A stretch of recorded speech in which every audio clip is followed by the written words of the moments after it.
నమస్తే, తెలుగు రాజ్యంకి స్వాగతం. నేను మీ సంధ్య. చిరంజీవి గారికి సంబంధించి మనం ఇప్పటికే అనేక విషయాలు మాట్లాడుకున్నాం. దాంట్లో డైరెక్టర్స్లో అత్యధిక సినిమాలు తీసింది ఎవరితో, ఎన్ని హిట్స్ ఇచ్చారు అన్న అంశాన్ని కూడా మనం ప్రస్తావించిన నేపథ్యంలో కోదండరామిరెడ్డి గారితో 23 సినిమాలు తీస్తే 18 దాంట్లో హిట్స్ ఉన్నాయి ఆయనవి. దాంట్లో చిరంజీవి గారి కెరీర్లో ఖైదీ ముందు ఖైదీ తర్వాత అని చెప్పుకోవడంలో ఎలాంటి సందేహం లేదు. అది ఏ రేంజ్ హిట్ అనేది చిరంజీవి గారి కెరీర్ని ఏ రేంజ్ మలుపు తిప్పిందో మనందరికీ తెలిసింది. ఈ నేపథ్యంలో కోదండరామిరెడ్డి గారు చిరు కాంబినేషన్ కి సంబంధించి మనం మాట్లాడుతున్నప్పుడు ఖైదీ గురించి ఎందుకు సార్ మీరు ప్రత్యేకించి మాట్లాడలేదు అంటూ అభిమానులు కామెంట్స్ పెట్టారు. మరి వాళ్ళ కాంబినేషన్ లో వచ్చిన ఖైదీ అప్పుడు ఎన్ని అవాంతరాలను ఏమన్నా ఎదుర్కొందా, రిలీజ్ కి ముందు పరిస్థితి ఎలా ఉంది, రిలీజ్ తర్వాత ఎలా ఉంది, మరి ఆ ఖైదీ సినిమా సృష్టించిన ప్రభంజనం మనం అప్పుడు లేం కాబట్టి మరి శ్రీకాంత్ గారి మాటల్లో ఆ ఖైదీ సినిమా గురించి తెలుసుకునే ప్రయత్నం చేద్దాం.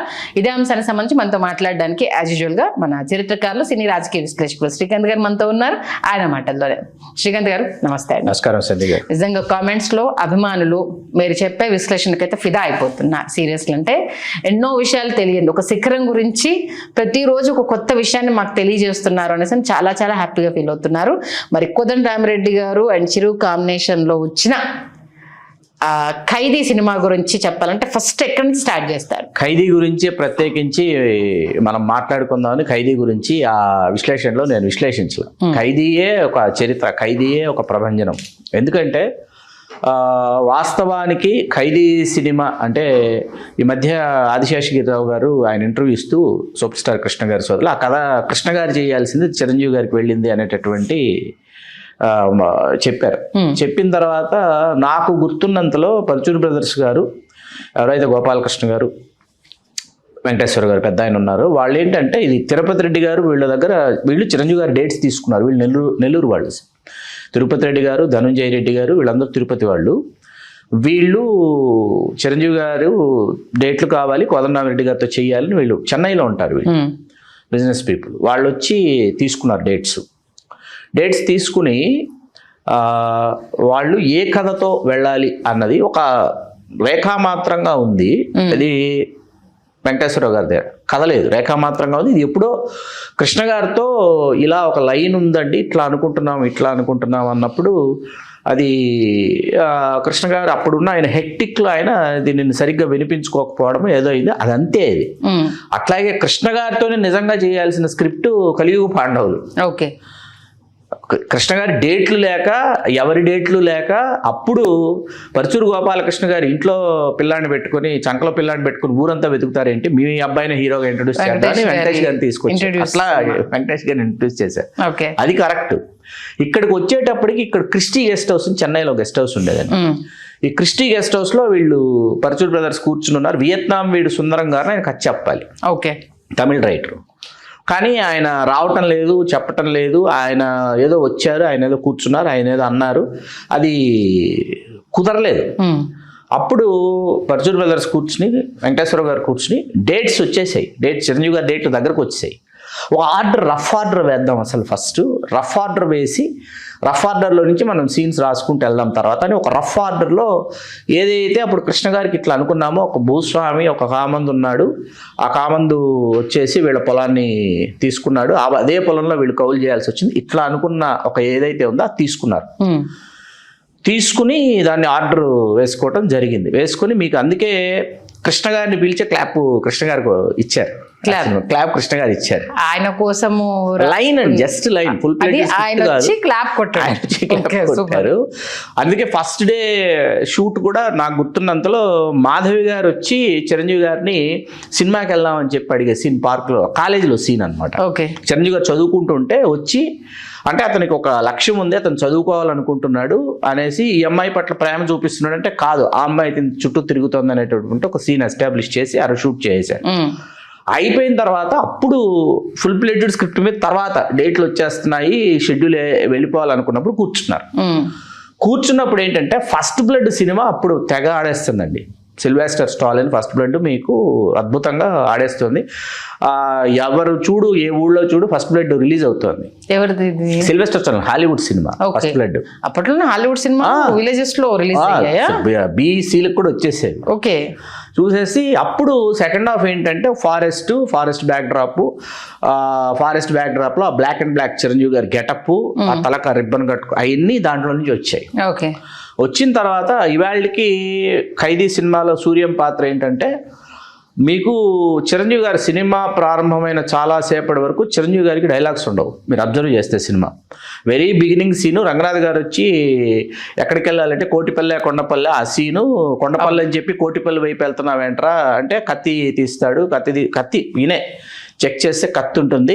కత్తి ఎందుకు ఉంటుందంటే నేను వేటాడుతాను, అడవికి వెళ్తానంటే ఏంట్రా వేటగాడ పద, నీ సంగతి ఏంటో చెప్తా, ఎవరిని వేటాడడానికి వచ్చావా, జంతువుల్లా మనుషుల్లా అని చెప్పి స్టేషన్కి తీసుకెళ్తారు. అక్కడ టైటిల్స్ చిరంజీవి గారు ఆ సీన్ ఏంటంటే అక్కడి నుంచి సుమలత గారి ఇంటికి వచ్చి ఆయన బుల్లెట్ గాయం తగిలి సుమలత గారి ఇంటికి వచ్చి సుమలత గారి ఇంట్లో ఆయన ట్రీట్మెంట్, అక్కడ అస్సలు అక్కడి వరకు కూడా ఎక్కడ డైలాగ్స్ ఉండవండి మీకు. అవునా? ఆయన మాట్లాడు అసలు ఇప్పుడు చిరంజీవి గారి ఎక్స్ప్రెషన్స్, చిరంజీవి గారి కళ్ళు మాట్లాడతాయి, చిరంజీవి గారి ఎక్స్ప్రెషన్సే. ఆయన పేపర్ దాచిపెట్టేస్తుంటాడు, పేపర్ దాచిపెట్టి అయిపోతుంటే మీకు నేను అప్పటికే చూశాను నేను అంటుంది, ఆవిడే మాట్లాడుతుంటుంది. మీరు ఏమైనా చెప్పాలనుకుంటే చెప్పండి, లేకపోతే మీరు చెప్పకపోతే పర్వాలేదు, నేను మిమ్మల్ని ఒక పేషెంట్ లా ట్రీట్ చేస్తున్నానంటే ఈయన ఫ్లాష్ కట్స్ పడతాయి, కాలేజ్ సీన్స్ ఎన్నో వస్తాయి అన్నమాట. అందులో మీకేంటంటే కాలేజీలో ఒక సాంగ్ వేదన్నాదం మోదం, ఆయన విశ్వామిత్రుడు కౌశికుడు రూపంలోకి వచ్చి అది ఆ క్లాసికల్ డ్యాన్స్. తర్వాత మీకు ఆయన మళ్ళీ విలేజ్కి వచ్చిన తర్వాత రగులుతో మొగులుపద సాంగ్, ఇవన్నీ ఏంటంటే కమర్షియల్గా ఆ ఎలిమెంట్స్ అంటే ఆడియన్స్ని కూర్చోబెట్టేటటువంటి అంశాలు అనమాట. వీటిని ఆ సలీం మాస్టర్ చేసినటువంటి కోరియోగ్రాఫ్ ఆ టైంకి, అట్లాగే కోదండరామిరెడ్డి గారు, విఎస్ఆర్ స్వామి గారు, వీళ్ళు ఇక్కడ రావుగోపాలరావు గారు, నూతన్ ప్రసాద్ గారు, రాళ్లపల్లి గారు, వీళ్ళు పిఎల్ నారాయణ గారు, సంగీత గారు, ఈయన ఫాదర్ అండ్ సిస్టర్. ఇవన్నీ ఏంటంటే మనకు అసలు సినిమాలో మనం స్క్రీన్ మీదకి వెళ్ళిపోయి రావుగోపాలరావు గారిని చంపేద్దామన్నంత కోపం వస్తుంటుంది. ఆ సూర్యం యొక్క ఏదైతే సూర్యంలో ఉండేటువంటి ఎమోషన్ ఆడియన్స్ లోకి క్యారీ చేశారు. అది చాలా ఎక్స్ట్రాడినరీగా దాన్ని తీసుకొచ్చారు. ఆ టైంకి భూస్వామ్య వ్యవస్థ కావచ్చు, విలేజెస్ లో కొన్ని మారుమూల విలేజెస్ లో యాస్టీ జరిగే ఇన్సిడెంట్స్ ని కళ్ళ ముందు చూసేసరికి అరే ఇది కదా జరిగింది, ఆ ఎమోషన్ మనం అక్కడ చూపించలేకపోయాం కదా అని ప్రతి ఒక్కరికి ఆ కసి వచ్చేస్తుంది. అది ఇక సెకండ్ హాఫ్ ఎక్స్ట్రాడినరీ అనమాట. సుమలత గారిని చంపేయటం, దాంతో ఈయన టోటల్గా రివెంజ్ మోడ్లోకి వెళ్ళడం, సంయుక్త గారు రావటం, ఇవన్నీ కూడా ఆవిడ తమిళ ఆర్టిస్టు, ఆవిడ సంయుక్త మూవీస్ బ్యానర్ కాబట్టి ఆవిడకి పేరు పెట్టారు, సంయుక్త అనే పేరు పెట్టారు. ఎక్స్ట్రాడినరీ పెర్ఫార్మెన్స్ చిరంజీవి గారు. ఇవాళకి ఖైదీ ఏంటంటే అండి, ఖైదీని ఎందుకు ప్రత్యేకించి ప్రస్తావించాలని అనుకున్నామంటే ఖైదీ చేసే నాటికి ఆ సినిమా అంత సంచలనం సృష్టిస్తుందని చిరంజీవి గారు, కోదండరామిరెడ్డి గారు, పరచూరు బ్రదర్స్ ఎవరూ ఊహించలా. కాకపోతే ఖైదీ సినిమా ఇంత విజయం సాధించకపోతే చిరంజీవి గారు, కోదండరామిరెడ్డి గారు, పరచూరు బ్రదర్స్ గారు టోటల్గా నెక్స్ట్ లెవెల్కి అయితే వెళ్ళేటటువంటి వాళ్ళు కాదేమో అని అనిపిస్తుంది. ఈ సినిమా ఎందుకు అనంటే 1983 అక్టోబర్ 28 సినిమా విడుదల. ఓకే, 1983 జనవరి 9 ఎన్టీ రామారావు గారు ప్రమాణ స్వీకారం చేశారు ముఖ్యమంత్రిగా. చేసిన తర్వాత 1983 మే 31 సూపర్ స్టార్ కృష్ణ గారి జన్మదినం. ఓకే, కృష్ణ గారు ఆ రోజు ఏం చేశారంటే అన్నగారు రాజకీయాల్లోకి వెళ్ళిపోయారు, నాగేశ్వరరావు గారు పోటీ కాదు కాబట్టి నేనే నంబర్ 1, నేనే పరిశ్రమకి పెద్ద దిక్కు అనేటటువంటి అర్థం వచ్చేలాగా ఆంధ్రజ్యోతి, నాకు బాగా గుర్తుంది, ఆంధ్రజ్యోతి దినపత్రిక 14 సినిమాలు కృష్ణ గారివి అండర్ ప్రొడక్షన్ నడుస్తున్నాయండి. 14 సినిమాలు కృష్ణ గారు ఆన్ సెట్స్, ఆయన 14 సినిమాలు 1 by 1 ఒప్పుకున్న 14 సినిమాలు ఉన్నాయి. ఓకే చేయాల్సినవి కథల దశల్లోనూ ఇంకో 14 సినిమాలు ఉంటాయి కృష్ణ గారివి ఆ టైంకి. ఈ మొత్తం అన్ని సినిమాలతో కలిపి ఒక స్పెషల్ ఇష్యూ వేశారు ఆంధ్రజ్యోతి వాళ్ళు. ఓకే, ఫుల్ పేజీలు అండి, 28 పేజీలో 32 పేజీలు కృష్ణ గారి బర్త్డే స్పెషల్. 32 పేజీలు. ఏ సైజు నేను చెప్తున్నది? Daily paper size, full page size. ఒకసారి మీరు ఊహించండి. ఇది రామారావు గారికి ఎలా కన్వే అయిందంటే ఇట్లా కృష్ణ గారు ఇట్లా తనే నంబర్, అప్పటికే కృష్ణ గారికి రామారావు గారికి అల్లూరు సీతారామరాజు కురుక్షేత్రం దగ్గర నుంచి ఉంది. దాంతో ఆలోచించి కృష్ణ గారి సినిమాలు బలంగా ఉన్నాయి, ఎక్కడ నైజాం కృష్ణ గారి సినిమాలు వీక్, ఆంధ్ర వెరీ పవర్ఫుల్, ఇవన్నీ చూసుకుని ఆ టైంలో ఏంటంటే రామారావు గారు స్లాబ్ అని ఒక సిస్టమ్ ప్రవేశపెట్టారు. ఇది ఇంతకుముందు కూడా మనం ఒకసారి విశ్లేషించాం. థియేటర్లో ఫుల్స్ అయ్యాయా అవ్వలేదా, టికెట్స్ ఎన్ని కట్ అయ్యాయి అన్న దాని మీద కాకుండా ఎన్ని సీట్స్ ఉంటే ఫుల్ అవన్నీ అవ్వకపోయి ట్యాక్స్ పే చేసేయాలి అనేటటువంటి ఒక సిస్టమ్ తీసుకొచ్చారు. అది కరెక్ట్గా ఖైదీ టైంకి ఇంప్లిమెంట్ అయిందండి.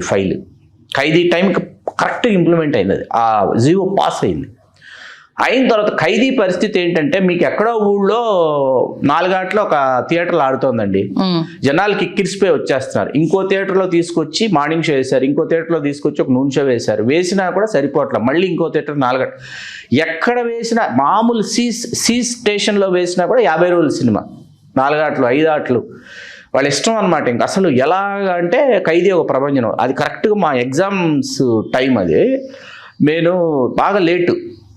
మా నాయనమ్మ వాళ్ళు ఏంటంటే రామారావు గారు, నాగేశ్వరరావు గారు వీళ్ళతో ట్రావెల్ చేసినటువంటి జనరేషన్ కదా. వీళ్ళు సినిమాకి వెళ్ళి వచ్చి చిరంజీవి గారి పెర్ఫార్మెన్స్ గురించి మాట్లాడుతుంది మా నాయనమ్మ కూర్చుని. ఓకే, ఆ కథ చెప్తోంది, పెర్ఫార్మెన్స్ గురించి మాట్లాడుతోంది. అడవిలోకి వెళ్ళే సీన్స్ పదే నచ్చేసి ఆవిడకి విపరీతంగా అడవిలోకి వెళ్ళే సీన్ల గురించి చెప్తోంది ఆవిడ. ఇట్లా కాదని పరీక్షలు అయిపోయిన తర్వాత మళ్ళీ మేము వెళ్తుంటే మాతో పాటు వచ్చింది ఆవిడ సినిమాకి. అంటే ఆ ఏజ్ గ్రూప్ వాళ్ళని కూడా చిరంజీవి గారు ఏంటంటే ఆకట్టుకున్నటువంటి ఒక టైం. వాస్తవానికి ఖైదీ తమిళంలో కూడా డబ్ అవ్వాలండి. ఆ టైంలో తమిళంలోకి ఎందుకు డబ్ అవ్వలేదు అనేది మనం నిర్మాతనే అడగాలి, తిరుపతి రెడ్డి గారిని అడగాలి, కోదండరామిరెడ్డి గారిని కూడా అడగాలి మనం. సరే, అది కాసేపు అలా పక్కన పెడితే ఏంటంటే కన్నడంలో విష్ణువర్ధన్ గారు చేశారు సినిమా రీమేక్ ఖైదీ, హిందీలో జితేంద్ర గారు చేశారు ఖైదీ.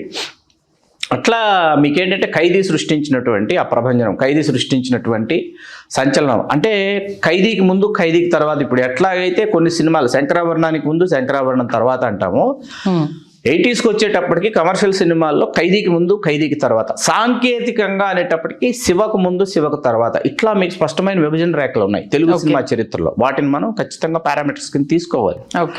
ఖైదీ సృష్టించిన కలెక్షన్ల ప్రభంజనం ఏంటంటే స్లాబ్ అనేది ఒకటి విధించినా కూడా ఈ స్థాయిలో తెలుగు సినిమా కలెక్ట్ చేస్తుందా, ఇంత తక్కువ సమయంలో ఇంత ఎక్కువ గ్రాసు, ఇంత ఎక్కువ షేరు కలెక్ట్ చేస్తుందా అనేటటువంటిది ఒక్కసారిగా తెలుగు సినిమా పరిశ్రమకు అర్థమైంది. చిరంజీవి గారు 62వ సినిమా అర్థమైన తర్వాత అక్కడి నుంచి ఏంటంటే అక్కడి నుంచి చిరంజీవి గారి సినిమాల యొక్క సమీకరణాలు మారిపోయినాయి, లెక్కలు మారిపోయినాయి. ఆయన నాకు తెలిసి ఆయన ₹1 రెమ్యూనరేషన్ తీసుకోవడానికి ఆయనకు ఆపద్బాంధుడు దాకా సమయం పట్టింది.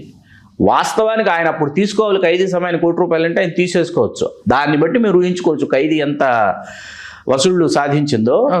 మీరు ఒక సినిమా టేబుల్ ప్రాఫిట్ ఎముడికి కూడా అనుకోండి, ఎముడికి 1988 ఎముడికి టేబుల్ ప్రాఫిట్ అండి, బయట కలెక్షన్ కాదు, టేబుల్ ప్రాఫిట్ 80 లక్షలు ₹1 ఉన్నటువంటి టైం అది టేబుల్ ప్రాఫిట్. మొత్తం రెమ్యూనరేషన్స్ వెళ్ళిపోయి sold out all areas. Sold out all areas అంటే మనకి 80 lakhs 1 crore. మీకు అప్పటికి VHSలు ఉన్నాయి, ఆడియో ఉంది, ఆడియో క్యాసెట్ల రెవెన్యూ ఉంది తక్కువ. ఆడియో క్యాసెట్ల రెవెన్యూ కూడా విపరీతంగా పెరిగింది. ఎవరు కని విని ఎరుగిన విధంగా ఆడియో క్యాసెట్లు ఎంతలా అమ్మొచ్చు అన్నది చిరంజీవి గారి స్టేట్ రౌడీ నుంచి మొదలైంది, బప్పిలహరి గారితో. ప్రీవియస్ ఫిల్మ్స్ కాదు, బప్పిలహరి గారి స్టేట్ రౌడీ నుంచి స్టార్ట్ అయింది. ప్రీవియస్ మనకు ఎముడికి మొగుడు తీసుకుంటే ₹1 ఆ రోజుల్లో టేబుల్ ప్రాఫిట్ ఉన్నటువంటి సినిమా. అంటే చిరంజీవి గారు ఖైదీ నాటి ₹1 అడగచ్చు రెమ్యూనరేషన్, కానీ 85 లక్షలు గరాన మౌడికి అఫిషియల్లీ. ఆ తర్వాత ఆపద్బాంధవుడికి 1.25 లక్షలు. అలా చిరంజీవి గారి రెమ్యూనరేషన్ 1.5 చాలా. మీకు ఇంద్ర వరకు కూడా ఇంతే ఉన్నాయి, 2, 3 అక్కడ దాకే వచ్చాయి చిరంజీవి గారి రెమ్యూనరేషన్. 70 సినిమాలు పూర్తయితే కానీ ₹1 70 కాదండి, మీకు 70 చాలా సినిమాలు. ఇది ఆపద్బాంధవుడికి అప్పటికేంటి 125 వేసుకోవచ్చు, 125 సినిమాలు వేసుకోవచ్చు. అప్పటికని ₹1 హీరో అవ్వలేదు ఆయన. అంటే చాలా మంది ఏం మాట్లాడతారంటే నాకు చాలా హాస్యాస్పదంగా ఉంటుంది. ఎన్టీ రామారావు గారు, నాగేశ్వరరావు గారు. ఎన్టీ రామారావు గారు హైయెస్ట్ రెమ్యూనరేషన్ నాకు తెలుసు 15 లక్షలు అండి. ఆయన నంబర్ 1గా ఆయన నా దేశం లాస్ట్ ఫిల్మ్ పాలిటిక్స్లోకి వెళ్తే చేసిన సినిమా నాటికి 15 lakhs ఆయన రెమ్యూనరేషన్, హైయెస్ట్ రెమ్యూనరేషన్. వాళ్ళు ₹1,00,000 నుంచి మొదలు పెట్టుకుని 5 లక్షలు 10 లక్షలు 15 లక్షలకి రావడానికి రామారావు గారికి నాగేశ్వరరావు గారు ఏంటంటే రెమ్యూనరేషన్ పెంచాలంటే రామారావు గారు నాగేశ్వరరావు గారు ఎంత వాళ్ళ మధ్య అగాధాలు ఏర్పడినా కూడా వీళ్ళ డిస్ట్రిబ్యూటర్స్ వాళ్ళ డిస్ట్రిబ్యూటర్స్ లేకపోతే వీళ్ళ ప్రొడ్యూసర్స్ వాళ్ళ ప్రొడ్యూసర్స్తో ఇద్దరం కబురంపించుకుని మాట్లాడుకుని పెంచొచ్చా పెంచలేదా అనేసి ఒక దీనికి వచ్చిన తర్వాత పెంచారు వాళ్ళు కూడా. మీకు చిరంజీవి గారి దగ్గరకు వచ్చేటప్పుడు అందరూ ఏమంటారంటే చిరంజీవి గారు చాలా పెంచేశారు, అసలు ఆయన వల్ల రెమ్యునరేషన్స్ పెరిగిపోయినాయి, ఇట్లాంటి ఈ కైండ్ ఆఫ్ డిస్కషన్స్ అన్ని చేస్తుంటారు, అవన్నీ ట్రాష్. చిరంజీవి గారు ఏంటంటే తన రెమ్యూనరేషన్ అంటే జగదేకుడు ఆ టైంకి కూడా 35 lakhs ఈ మధ్య అక్కడే ఉంది చిరంజీవి 22 నా బాగా గుర్తు 22 లక్షలు బాలకృష్ణ గారు 35 లక్షలు చిరంజీవి గారు అన్నది పరిశ్రమలో పెద్దలు చెప్పిన మాట నేను చెప్తున్నా ఆ సమయానికి. ఎర్లీ 90s లో 22 lakhs బాలకృష్ణ గారు, చిరంజీవి గారు 35 lakhs అన్నది అప్పుడు ఉన్నటువంటి వాస్తవం అన్నమాట. ఇది ఈయన 1 CR దాటి రావడానికి ఇన్ని సినిమాలు చేసి పెంచొచ్చా పెంచకూడదా అంటే దాంట్లో చాలామంది పాత్ర ఉంటుంది, చుట్టూ ఉన్నటువంటి వాళ్ళ పాత్ర చాలా ఉంటుంది. వాళ్ళు ఏమని చేసేవాళ్ళు నైజాం తీసుకునేవాడు, నైజాం తీసుకుని చిరంజీవి గారికి రెమ్యూనరేషన్ ఫిక్స్ చేసేసి చిరంజీవి గారికి రెమ్యూనరేషన్ ఇచ్చేసేవాడు. నైజాం ఏమో హ్యూజ్ కలెక్షన్స్ హ్యూజ్ రెవెన్యూ వచ్చేసేది నైజాం, చిరంజీవి గారి రెమ్యూనరేషన్ పెరిగేది కాదు.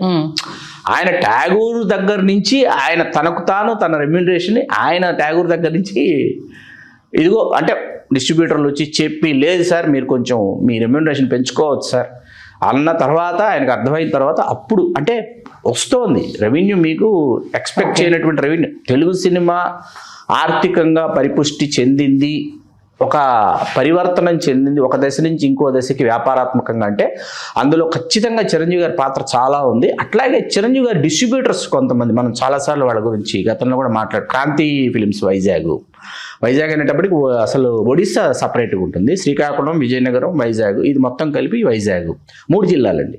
క్రాంతి ఫిలిమ్స్ రెడ్డి గారు శ్రీనివాస్ రెడ్డి గారు వాళ్ళు ఇప్పటికీ వాళ్ళు ఆ వ్యాపారంలో, ఉషా ఫిలిమ్స్ అంటే బాలకృష్ణ గారు, లక్ష్మీ ఫిలిమ్స్ అంటే విజయవాడ వెంకట్రావు గారు, ఇట్లా సీడెడ్ అంటే మాకు దొరస్వామరాజు గారు, నవయు రామప్రసాద్ గారు వాళ్ళు, ఇట్లా సీడెడ్. మళ్ళీ నైజాంకి వచ్చేటప్పటికి మీకు రౌడీ అల్లు నుంచి గీతా ఆర్ట్స్ వచ్చింది, ఈస్ట్ మళ్ళీ గీతా ఫిలిం డిస్ట్రిబ్యూటర్స్ అరవింద్ గారే చేసేవాడు. ఆయన పసివాడి ప్రాణం నుంచి ఆయన ప్రారంభించుకుని నైజాంకి వచ్చి నైజాంకి చిరంజీవి గారి పాత సినిమాలు అంత క్రితం వెంకటకృష్ణ ఫిలిమ్స్ అని ఉండేది, ఇంకా మిగతా ఎవరెవరి దగ్గర చిరంజీవి గారి సినిమాలు అవన్నీ కూడా నైజాంలో గీతా ఫిలిం డిస్ట్రిబ్యూషన్స్కే కొనుక్కున్నారు. అదొక దశ అన్నమాట. అలా